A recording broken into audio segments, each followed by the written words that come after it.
Agents of S.H.I.E.L.D. Season 3, Episode 4, Devils You Know. Great episode for sure, I think. Of course, the ending is like the huge moment, but this had a couple of pretty cool things in it. Some stuff was said in passing, it was just minor stuff that won't really affect too many things. Other stuff, mostly the Slash thing, and of course the ending. Very big deals. And starting with the Slash stuff, the thing that kind of got passed over because it was obviously there were more important things like, oh, the main villain is back killing people again. But a little thing that kind of got passed over was the character. I can't remember her name. I want to say her name is Alicia, but I kind of just pulling that out of memory. So that could be just memory of an actual person because I know an Alicia, but I don't know. Whatever her name is, the woman that can clone herself, though, I thought it was very cool that she actually went to S.H.I.E.L.D. because she realized after all the time that's passed between the Season 2 finale and the Season 3 premiere, S.H.I.E.L.D. is actually there to help Inhumans, and I thought that means a lot as far as I'm concerned, especially for a character that was actively fighting against them in that season finale. That meant a lot to me. I was like, I know they did it in passing because, like I said, main villains here, killing people, not, time to really focus on that. But she went to them. She chose to go to them. And I thought that was pretty cool. I feel like that's something they can really touch on. And she could bring in other Inhumans. And she kind of was in this episode. She was trying to, where she, goes to see these people. And she, of course, unfortunately, they all get attacked. And one of her clones gets killed. And I don't know exactly what that means for her character. I didn't even know. They probably mentioned this or showed it in the finale of last season, but I don't remember them showing anything like she could feel the damage that they felt. I think they may have shown it in the scene where she got punched, possibly, but I don't really remember 100%. So when she died, that kind of surprised me. And it took a second for her to kind of snap back into it. Like, of course, she was kind of pseudo separating and they had like the heads coming off of her and saying like she's dead, it's coming and stuff like that. I thought that was a cool visually. I thought that was cool, and just it was like almost like different parts of her. So I'm not sure how they're playing that, if it's like she's actually like a part of her actually got killed off, or if it really was just a clone but she can still feel what the clones feel because she's like the prime or like the alpha. But I thought that was really cool that she went to them. She's in like their sort of inhuman containment cells, and that was just a really cool moment. I was like, that was pretty cool. And then of course all the Slash stuff, he comes back. Unfortunately, he's still just like a one-hit kill character at this point. It's like just watching like the main boss of a game fight like the minion characters from the beginning or something, because he's just like, he touches someone, and I love the way they do the powers because it looks so freaking cool to me. But he just touches them and it's like boom, he basically just blows a hole straight through the middle of them. He doesn't like target their heart or anything, it's just gone. And so he kills, technically he killed 3 people even if it was a clone. So he kills 3 people and he takes off. Then he destroys the truck, and like I guess it was probably like the middle of the episode after that happened, and they capture this other guy who's actually working with him. And the way they did it when he like put the hole in the roof, that I think was the best display of his power, because whenever he does it with the people, honestly it just looks like, and it looks cool because they have like the blue particles and stuff, but it looks like basically it kind of looks like fire, but that's not at all what it is. It's kind of like a disintegration ray almost. And when he did that in the beginning, or when he did that when he landed on top of the truck, it was almost like it just swirled away and just there were like little bits of dust basically left over. And I was like, that is really cool. I just love the way that looked. And then we get the reveal that he can actually turn human. So that was surprising, and that's like the big thing where it's like now we find out that he can be in disguise. That really sucks. Makes it a lot harder to find when he doesn't have like Vegeta, or not Vegeta, but like Raditz style hair, which is a Dragon Ball Z character for anyone who does not get what I mean by that. And so he's just, walking around like a normal person, and it's going to be hard to find him. I'm sure they will because it's television, but I thought that was an interesting concept, and it makes me wonder if it's a character that we're going to get introduced to later this season who kind of has like a weird allegiance, because I feel like at this point, he could find some way. He could easily just be like, I'm an Inhuman, and go straight to S.H.I.E.L.D. and then switch things up and just start destroying everybody, because he could get out of that cell if he lied to them and said like, oh, I mean, he wouldn't know that though, but he'd be lying anyway, because he obviously wouldn't say I'm Slash, the guy who disintegrates people and stuff like that. So he'd be making up a fake power anyway if he knew exactly what was going on. It's kind of hard to tell. Like, people still don't know 100% that S.H.I.E.L.D. is back, so he wouldn't know easily how to do it, but he's also been attacked by both S.H.I.E.L.D. and the ATCU, so he knows that they're both out there, and he could find some way to try to, reel him into him, and then say, like, I want to be protected by you guys, and then, chaos from the inside out. But looking forward to that stuff. Everything else, is kind of simple, like, okay, things are happening, info here, banter here and there. And then we have the end of this episode. The end of this episode is probably one of my favorite moments this series. It's definitely one of my favorite moments this series has ever had. And not because they killed off a character, and the character, like Andrew as a character himself, wasn't the most important character. It didn't, like, devastate me that he died, because honestly, I felt like he was in this season more than he was the last two seasons combined. And I'm probably right, because I don't think he was even in the first season. He may have been in, like, one episode or something. But that's really it. Like, he wasn't in a bunch of episodes. I kind of thought he'd have more of a role in this one, and I thought that was actually kind of cool, because obviously he's tied to May. But him being killed off is going to change May's character, because she's always been, in, like, the best way, she's always been the least stable character. And that's, kind of explained in the last season. Like, she's always been, like, the tough character and stuff, but she changed after the whole cavalry thing, when she had to actually kill that little girl. And that basically changed everything in her whole life. That's why she broke up with her husband. That's why she became, like, full-on S.H.I.E.L.D., but went straight to desk work. She changed everything in her life because of that moment. And she got back into things, and they weren't exactly the best. One of the people on your team ends up working for Hydra, and, or being a part of Hydra already. So a lot of stuff wasn't exactly the best. And then this happens where she loses the man that she still cares for, even though they broke up. And in this case, he left her compared to the first time when she left him. And they still, obviously cared about each other, but she lost the man that she loved.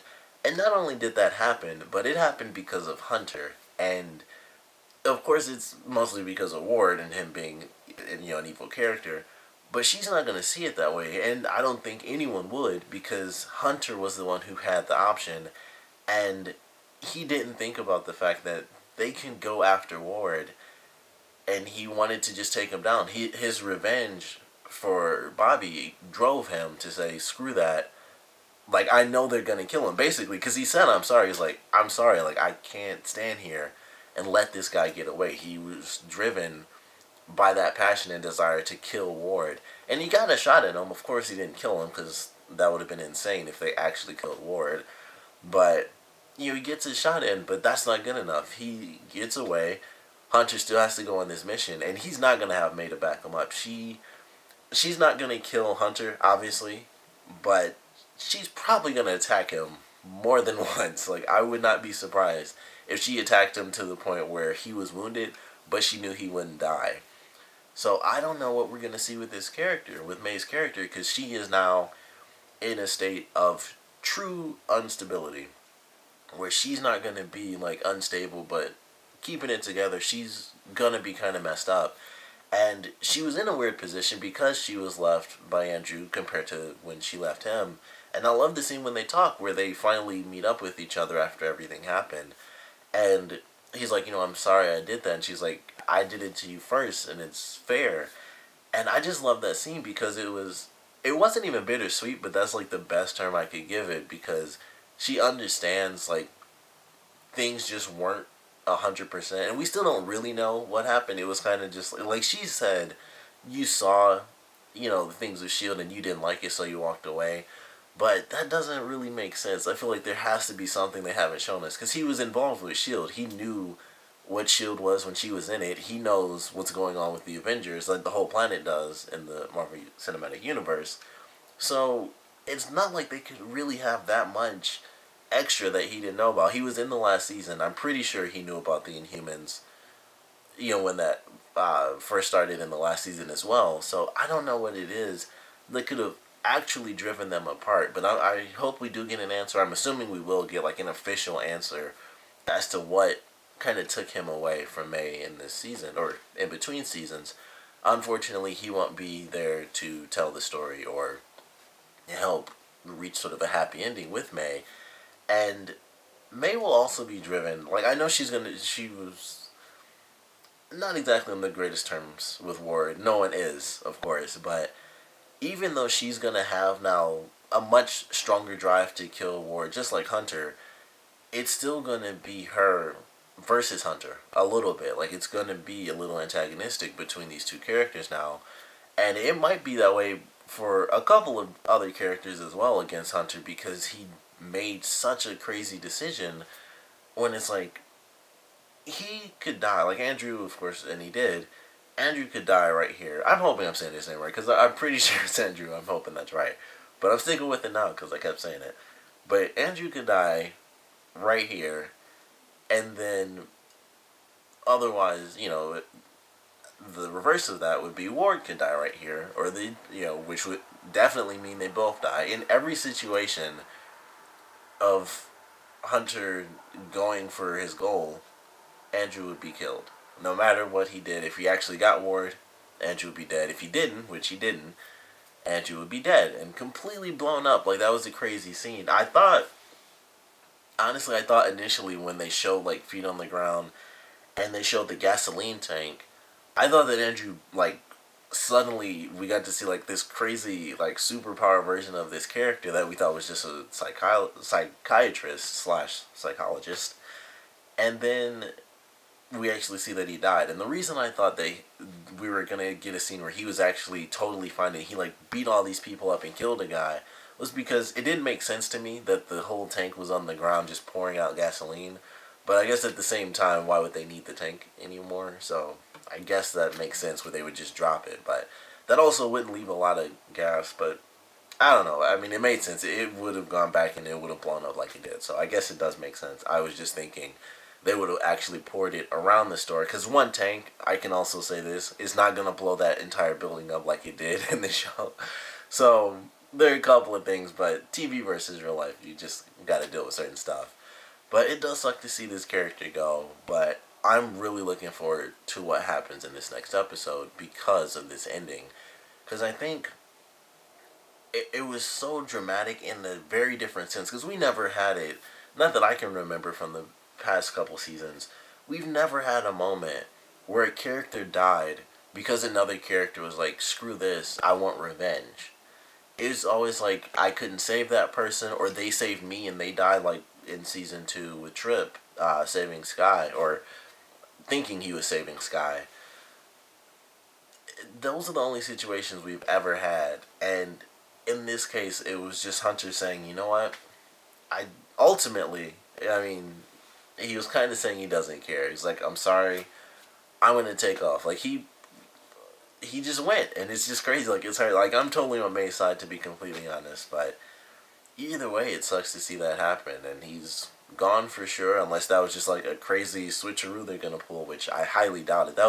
That would really suck if that did happen, but it would also be a cool surprise if he was the one that actually killed the other person, or if they thought he was dead, but he had like some sort of powers and he could heal or whatever. If that were the case, that would be awesome, but otherwise it would just be crazy. But I love this episode. The only other really big thing was the Fitzsimmons stuff, and Simmons talking about how she needs to go back to this planet, and that's going to be the main focus, which I'm looking forward to. But I really hope the side story is present day stuff, which it kind of has to be. It's not going to be 100% flashback. So I'm looking forward to both those stories for sure. And there's really not too much to talk about it with the Fitzsimmons storyline, because we're getting all the answers in the next episode. But basically, she was hunting something was hunting her. That's pretty much it. She survived, she ate, stuff like that. So we're going to get to see her go back, and I'm really looking forward to it. Or we're going to get to see the flashbacks. She's not going back, but I'm looking forward to it. And I guess technically they might go back if they find another monolith, maybe. I don't know. But looking forward to next week's episode. Of course, I thoroughly enjoyed the ending. Like, I like the episode in general, but the ending is really what made it for me. Because even when Hunter first ran into it, I was like, how the heck is he going to get out of this? And of course, through TV magic, he survived. People just like basically 360 degrees, he just survived until May got there. And of course, she saved him right when he was actually about to get killed. But that was definitely, the ending was definitely the big thing for me. Just the way that we lost that character is what made that so critical for what's going to happen in these upcoming episodes for the rest of the season. So I'm looking forward to the next one, of course. I want to know what you guys thought about this episode, though. Excuse me. I want to know what you guys thought about this episode, so please comment below. Let me know your favorite parts, your least favorite parts. And my question is definitely, who would you side with as far as an argument between Hunter and May? Because like I said, I would choose May because it makes perfect sense. I know Hunter's driven, and I would have to put myself in his shoes. At the same time, though, I think in my head, it would be logical enough to say, you know what? My girlfriend got shot. Her ex-husband would literally be killed right now because I made this choice. And so, like, just with that alone, I'd have to side with May. There's really nothing else. That's pretty much it as far as I'm concerned. Bobby is still alive, so it wasn't like a death revenge type of thing. It was like she's wounded and, you know, can't be put in the field right now, or at least Coulson won't let her go in the field. And his choice for revenge actually got someone killed. So that's how I would have seen it, and that's exactly how it is, to be totally honest. So I sided with May, but like I said, I of course want to know what you guys thought, so please comment below, let me know, and thanks for watching.